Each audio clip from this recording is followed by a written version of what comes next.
ito naman, paano ba tayo mag-create ng sarili nating Facebook business page? Siyempre, kailangan natin ito sa negosyo na dapat meron tayong sarili nating business page. So, punta kayo dito, login kayo sa personal FB account ninyo, may makikita kayo sa left corner pages. I-click nyo yan. And then, kung halimbawa ako kasi may mga FB business page na ako. So, ngayon, para sa mga bago at wala pang business page, create new page. Create tayo. Then, ilagay ninyo kung ano ba yung naisip ninyo na pwede ninyong gamiting page name. Kailangan dito mas okay sana kung unique yung page name ninyo. Since tayo ay nasa House of Franchise, you can input naman House of Franchise na name. Yun nga lang, kailangan lagyan ninyo ng karugtong kasi hindi pwede na gamitin natin yung mismong House of Franchise na name lang itself dahil meron ng sariling FB page ang company. So, dahil kung kayo naman na nagpo-focus kayo kay showmaking, pwedeng kay showmaking, pwede ninyo lagyan ng showmaking, community, and online business, pwedeng ganon. It's up to you kung ano yung pwede ninyong gamitin na business page. So, ngayon, syempre, ako naman, ang iaano ko, food business. So, ano naman, franchising tayo. Ako kasi nakafocus ako as franchise agent. Ngayon, kung ang focus naman ninyo ay pagtitinda ng siomai, pwedeng ilagay ninyo Siomai King by Jess. Pwedeng ganun siya, ha? It's up to you kung ano yung ilalagay nyo. Sample na lang ito, ha? Franchising business. Food franchising business, pwedeng ganyan.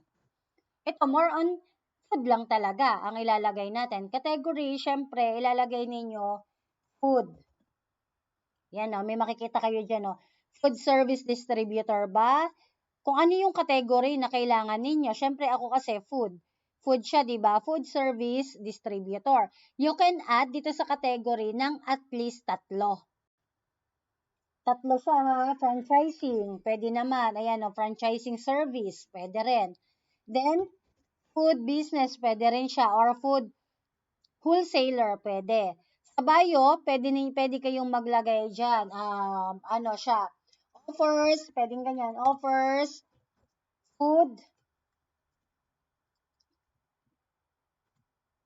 Online and community business. Pwedeng ganyan. It's up to you, ha, kung ano yung gusto ninyong ilagay na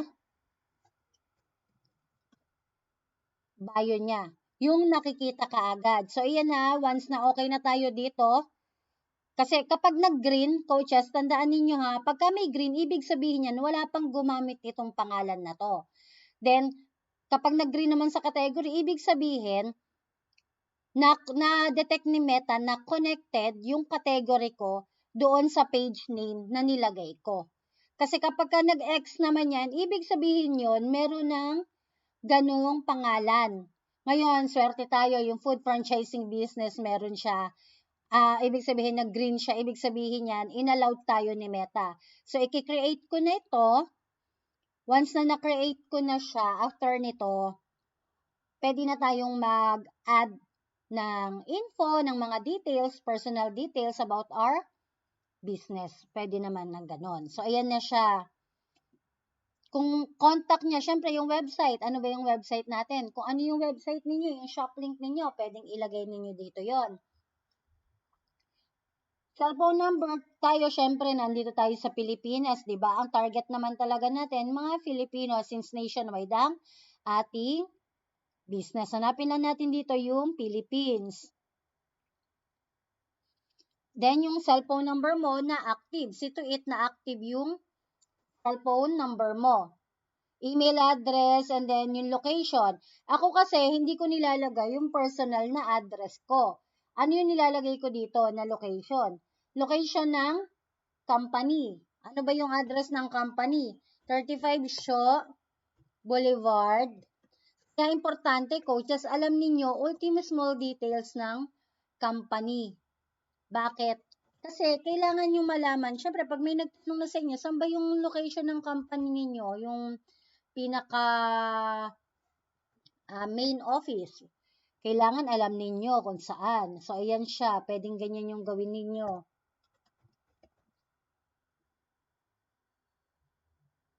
And then, yung hours, syempre tayo, di ba, online lang naman na negosyo natin. Kailangan always open.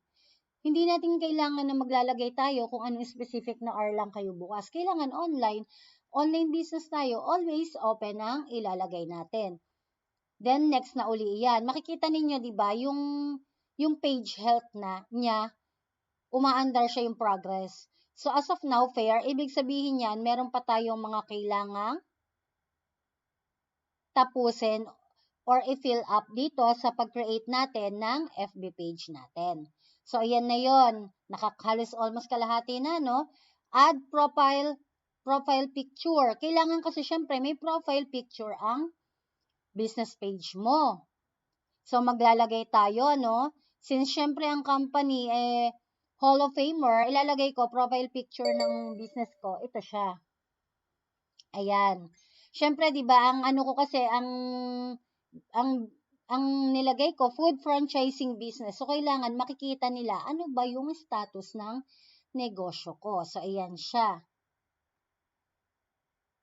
And then, cover photo. Kailangan din may cover photo rin ang ating FB business page. So, mamimili lang ako, no, kung ano yung pwede kong ilagay na cover photo. Hanap lang ako.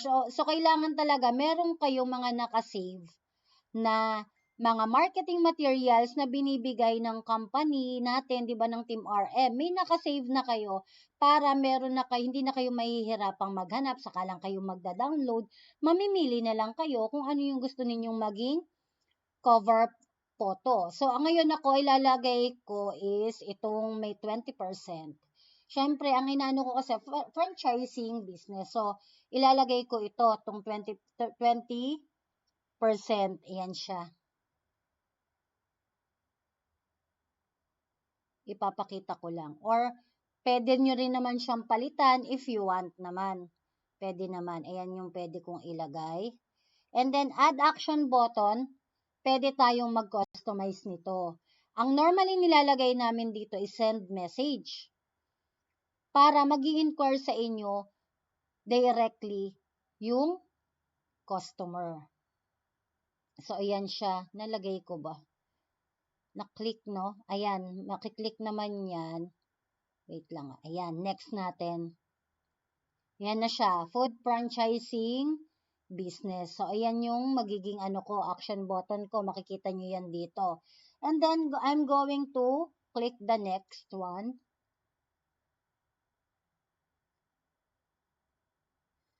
So, ito disregard nyo na si WhatsApp. Kasi normally, mga Pinoy, hindi naman madalas gumamit nito. So, skip natin siya. You can skip naman yan.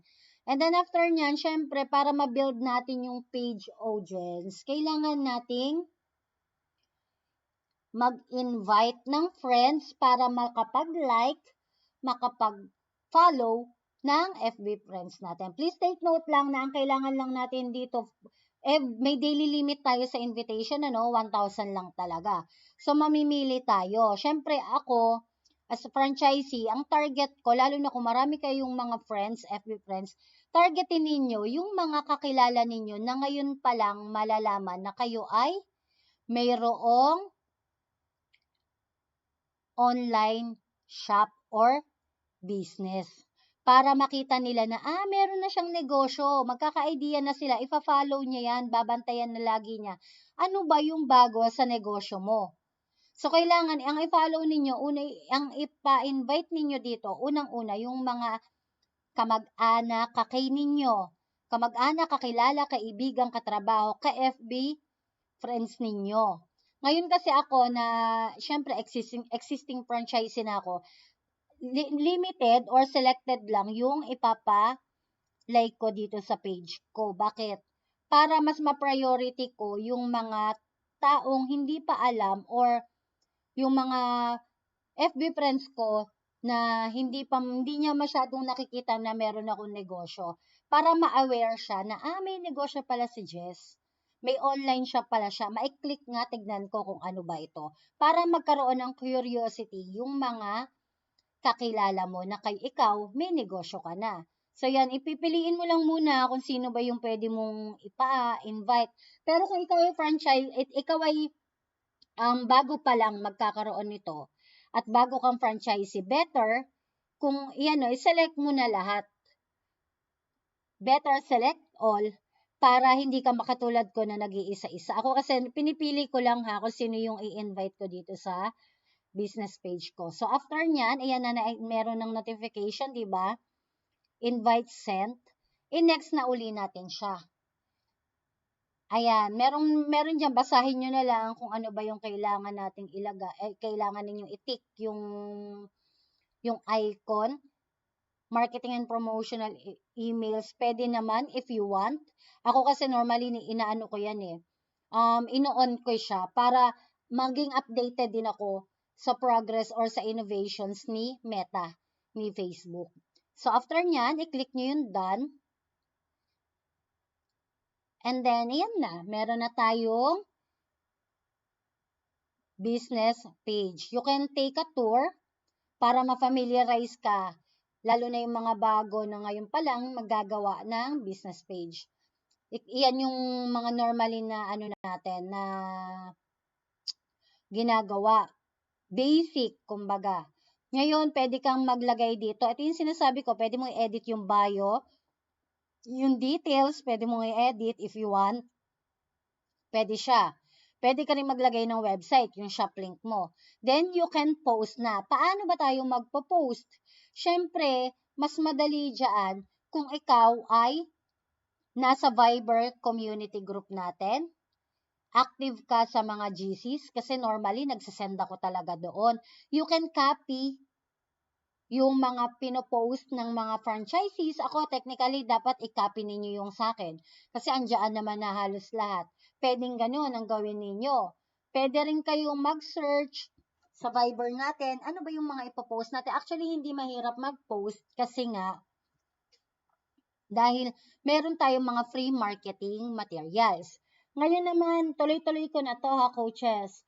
Paano naman, Coach Jess, TL Jess, wala kasi akong time. Kasi employed ako, once a week lang ako may time na gawin yung negosyo. Paano ko ba mamamaximize yung business na kahit may trabaho ako or bawal sa amin ang cellphone? Paano ako makakapag-FB? Kung bawal during working hours, bawal ang cellphone. Don't worry kasi meron tayong Meta Business Suite. Ito yon. Pag clinic natin ito, you can also download the app Meta Business Suite. Pag clinic natin iyan, pwede ka dito magka-post monthly. Paano? Click nyo yung planner. Once you click the planner, pwede na kayong mag-create ng post ng isang buong buwan. Paano ba gagawin yon? I'm going to, open my existing FB page para mas madali nating masundan kasi may sample na ako dito. So, kunyari, di ba, hindi ka techie or kaya busy ka sa work, bawal ang cellphone kapag nasa trabaho ka. Ito ang pwede mong gawin. You can create schedule posting ang tawag dyan. You can create or mag-schedule post ka. Pwede mong gawin yan. Schedule posting, ibig sabihin yan, may date, specific date, meron siya. Ayan, pwede kang mag-click, mag-schedule posting. Halimbawa, for tomorrow, 3. Diba? 10 a.m. Actually, coaches, kung gusto nyo rin na magkaroon ng Instagram, pwede rin naman. Ayan na siya, diba? Nag-schedule posting ako. Na may nilagay ako. And then, add ka lang ng video. Magsasample tayo, Magkiklik ako dito kasi meron naman na akong schedule posting ko lang uli ito. Kasi Saturday pa naman yung franchise forum ni GM Ran. So, schedule posting ko siya until Saturday. Kasi Saturday yung yung event ni GM Ran. So, pwede kong ilagay yan, schedule post ko siya, paulit-ulit, everyday. Nang hindi ko kailangan everyday na magganito, mag-posting. Paano? Ayan na siya, di ba? Copy-paste lang tayo. Ito lang, coaches, so ginagawa ko. Copy image, copy yung post, ganyan lang, add photo. Ay, sorry. Di ba? Yan na siya. And then, i-ano lang natin to, meron ako nitong ginawa na eh. So, ito, save mo lang tong image. Actually, meron na ako nito eh. Ayan, dahil ako gumawa. So, ayan siya. Add natin yung photo na dinownload ko. Ayan na, di ba? May lumalabas siya. Get ready, ayan. Pero, ang posting ko nito ay naka-schedule siya for tomorrow pa, Feb 2, 2024, 10 a.m. Ayan na siya, di ba? I-schedule ko siya. Ngayon, paano yan, TLJs? Ulit-ulit lang ba ako niyan? Yung magaganyan ng 30 days, yung 30 na ganyan. No need nang mag-30 ka na, mag-copy-paste. Ayan na siya, di ba? Nandito na siya, oh. Tomorrow, makikita nyo yan. So, paano naman yan i-repeat ko lang siya, di ba? Right-click. Ayan siya. Clinic ko siya. Pwede ko siyang i-duplicate. Or, reschedule, it's up to you. I-duplicate ko siya ng, ayan na, meron akong clinic, di ba? Duplicate. Duplicate ko siya. Isama ko na rin yung sa House of Rock. Ayan. Duplicate ko siya ng, anong date naman? Anong date ko naman siya i-duplicate? On mo yung set date and time. Di ba, naka-schedule na yan for tomorrow. Since ang target ko is makakuha ko ng mga guest na gustong or interesado mag-avail ng franchise, schedule ko siya ng Friday din. Ay, sorry, Friday, ng Saturday. Kasi naka-schedule na ako ng 3. So, Saturday, schedule ko siya. Pero, schedule ko na dito ay mas maaga na. 7 a.m. na. Kasi ang schedule natin ng event is February 3, 2 p.m. So, mas maaga ko naman siyang i-schedule for Saturday. 7 a.m. para yung mga karatig Manila makapunta sa event natin. So, yan siya. Schedule ko lang din uli.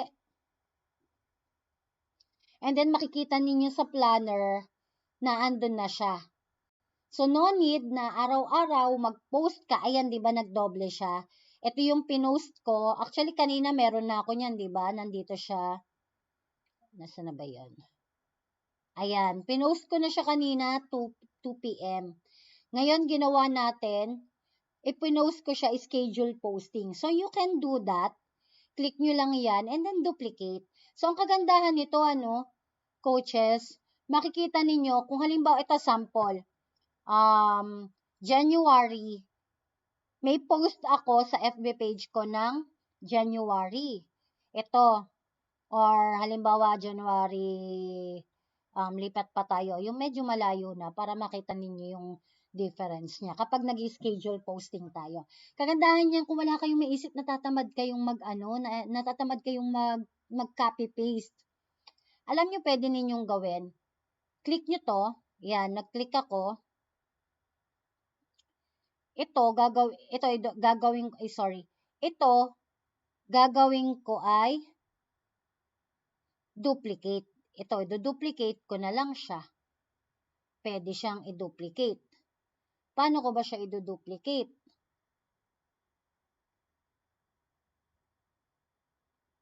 Wait lang Hindi to yung video na inano ko. For a while. Iulitin ko Discard ko. May sasample ako sa inyo na pwede ninyong i-duplicate yung pinost. Ito. Ayan. As you can see, January 22 ko siya pinost. Nakapublish January 22. Ngayon, natatamad ako, busy ako masyado. Duplicate mo lang siya. Once na na-duplicate mo na siya, ilagay mo lang yung date. Ilagay mo lang yung date kung kailan mo to gustong makita uli. Kasi January 22 pa siya, 'di ba, na post. Paano mo siya i-duplicate? E di mag-assign ka uli February 2. Duplicate mo naman siya ng February 2. Ayan. Schedule mo na siya uli. Makikita mo siya sa planner na naka-post na siya for February 2. 'Di ba kinuha natin tong copy na to, na post na to, January 22. Pero makikita uli ito kung anong date mo siya inilagay. So, hindi ka na yung mahihirapang mag-copy and paste kasi pwede mong gawin yan. So, and so on and so forth, pwede mo siyang gawin. Mag-schedule ka lang. Ayan, schedule. Even yung story, pwede mong i-schedule. Pwede siya. Ayun yung kagandahan kapag may business page ka. So, yun lang, coaches. I hope nakatulong to para mas maging malaki ang income natin dito sa negosyo at ma-market natin ng tama yung business natin.